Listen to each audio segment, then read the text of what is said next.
প্রিয় BCom first সেমিস্টারের ছাত্রছাত্রীরা, আজকে আমি যে বিষয় নিয়ে আলোচনা করব সেটি তোমাদের জন্য অত্যন্ত গুরুত্বপূর্ণ। কারণ আজকের এই ভিডিওতে আমি তোমাদের মডেল প্র্যাকটিস সেট, যেটি আমি তোমাদের পার্ট ওয়ানে আমি 2 নম্বরের প্রশ্নগুলো নিয়ে আলোচনা করেছিলাম। তো তোমরা অনেকেই রিকোয়েস্ট করি স্যার আমাদের 5 এবং 10 নম্বরের পার্টটিও দিন। তো আমার রেডি হয়ে গেছে। আমি তোমাদের সামনে মডেল প্র্যাকটিস সেট তুলে ধরছি, যেটি আমার কোচিং সেন্টারে মক টেস্ট পেপার, আমি মক টেস্ট পেপার নিয়েছিলাম। তো এই প্রশ্নগুলো খুবই উপকার হয় পরীক্ষার আগে, যারা অনেকটা গুছিয়ে পড়ে উঠতে পারেনি তাদের জন্য বিশেষ করে, এবং যারা পড়েছো তারা দেখে নাও কোন কোন প্রশ্নগুলো তোমাদের গুরুত্বপূর্ণ রয়েছে এই বছরের জন্য। ঠিক আছে, যারা হিন্দি এবং বেঙ্গলি ভার্সন যারা রয়েছে উভয়ই তোমরা দেখতে পারবে, ইংলিশ ভার্সনও তো রয়েছে। ঠিক আছে, হিন্দিতে লেখা নেই, ইংলিশ ভার্সন রয়েছে এবং বেঙ্গলি ভার্সন রয়েছে। তো তোমরা যারা ইংলিশ ভার্সন চাইছো তাদের জন্য কিন্তু ভিডিওটি গুরুত্বপূর্ণ। ঠিক আছে, তোমরা দেখে নাও, কোশ্চেন দেখবে, ইংলিশ ক্যাপশন দেওয়া রয়েছে, ইংলিশ ক্যাপশন অনুযায়ী তোমরা প্রশ্নগুলো পড়ে নেবে। তো ফার্স্ট পার্টে আমি তোমাদের দিয়েছিলাম যে 2 নম্বরের প্রশ্নগুলো, সেই 2 নম্বরগুলো তোমরা আশা করি করেছো, এবং প্রত্যেকটা চ্যাপ্টার ওয়াইজও আমি 2 নম্বর দিয়েছি। ফার্স্ট, সেকেন্ড, থার্ড অবধি দেওয়া রয়েছে, ফোর্থ এবং ফিফথও বাকি আছে, আমি দিয়ে দেবো আজকের মধ্যেই, চেষ্টা করছি। তো তোমরা যে প্রশ্নগুলো 5 নম্বরের জন্য দেখবে সেগুলো একটু দেখে নাও। তোমাদের দেখো, তোমাদের গ্রুপ বি থেকে কি প্রশ্ন 5 নম্বরে পড়বে। পাঁচটা তোমাদের দিতে পারে, পাঁচটার সাথে অর দিতে পারে, বা সরি তোমাদের 8টা দেবে, 8টার মধ্যে তোমাদের 5টা করতে হবে, হ্যাঁ, এনি 5। ঠিক আছে, তো কোন কোন প্রশ্নগুলো পড়বে দেখে নাও। আধুনিক কারবারের জন্য ব্যবস্থাপনার গুরুত্ব ব্যাখ্যা করো। আধুনিক কারবারের জন্য ব্যবস্থাপনার গুরুত্ব ব্যাখ্যা করো। Explain the importance of management of modern business. অথবা টেলরের বৈজ্ঞানিক ব্যবস্থাপনা নীতিগুলি আলোচনা করো। Discuss the principle of Taylor scientific management. মানবিক আচরণ ভিত্তিক মতবাদে এলটন মেয়োর অবদান আলোচনা করো। Discuss the contribution of Elton Mayo in human relations approach. অথবা ব্যবস্থাপনায় মেরি পার্কার ফোলেটের অবদান আলোচনা করো। ঠিক আছে, মেরি পার্কার ফোলেটের কন্ট্রিবিউশন টু ম্যানেজমেন্ট। পরিকল্পনা কি, পরিকল্পনার প্রকৃতি বিশ্লেষণ করো।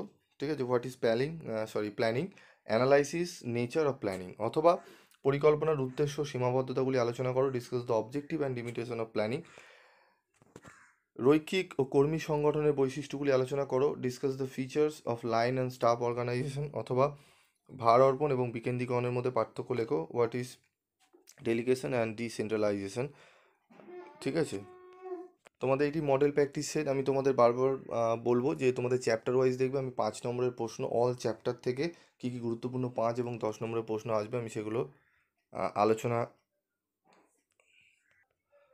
করে দিয়েছি। তোমরা সেই প্রশ্নগুলো অবশ্যই দেখবে, তার সাথে একদম লাস্ট মিনিটের জন্য এই প্রশ্নগুলো দেখবে যেগুলো আমি এখানে নির্বাচন করেছি। ঠিক আছে, এটি একটি মডেল প্র্যাকটিস সেটের মতো মক টেস্ট পেপার।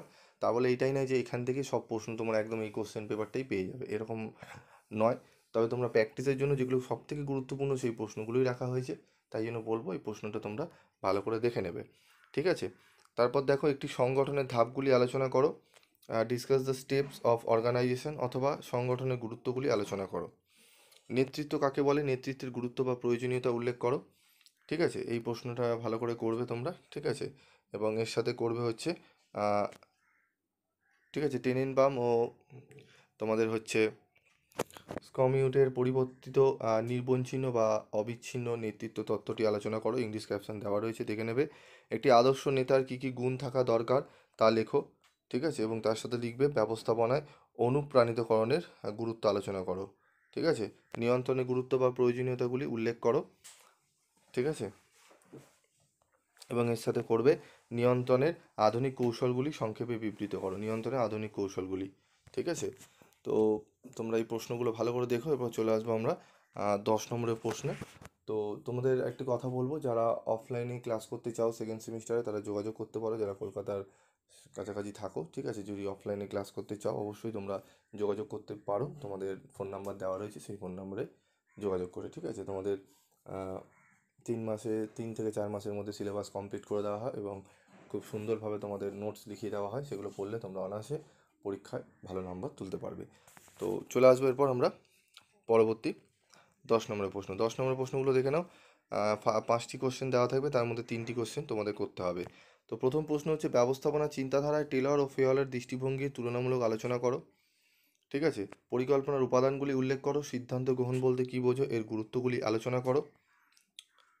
ব্ল্যাক এবং মাউটনস প্রবর্তিত ব্যবস্থাপনা ঝাঁঝরি বা জালক নেতৃত্ব তত্ত্ব বলতে কী বোঝো, ইংলিশ ক্যাপশন দেওয়া রয়েছে। Discuss the Blake and Mouton managerial grid leadership. নেতৃত্বের প্রকারগুলি আলোচনা করো। ঠিক আছে, 5+5 এগুলো তোমরা দেখে নেবে প্রশ্নগুলো। ঠিক আছে, চলে আসবে এরপর আমরা দেখে নাও। লিঙ্কার্সের তন্ত্র চতুরাংশ নেতৃত্বের তত্ত্বটি আলোচনা করো, অথবা নেতৃত্বের প্রলক্ষণ তত্ত্বটি আলোচনা করো। ঠিক আছে, প্রশ্নটি ভালো করে পড়বে।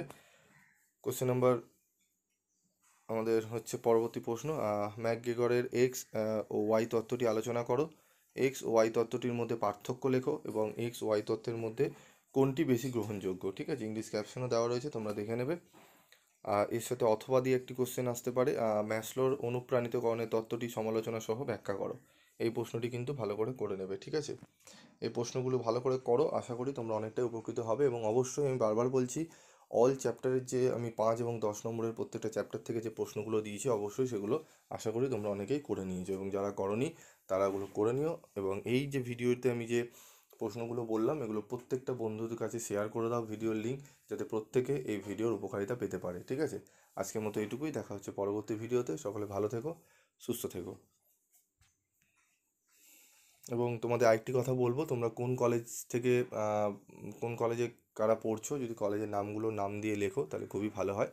আমি বুঝতে পারবো কোন কোন কলেজের ছাত্রছাত্রীরা আমাদের ভিডিওগুলো দেখছে। ঠিক আছে, আজকের মতো এটুকুই।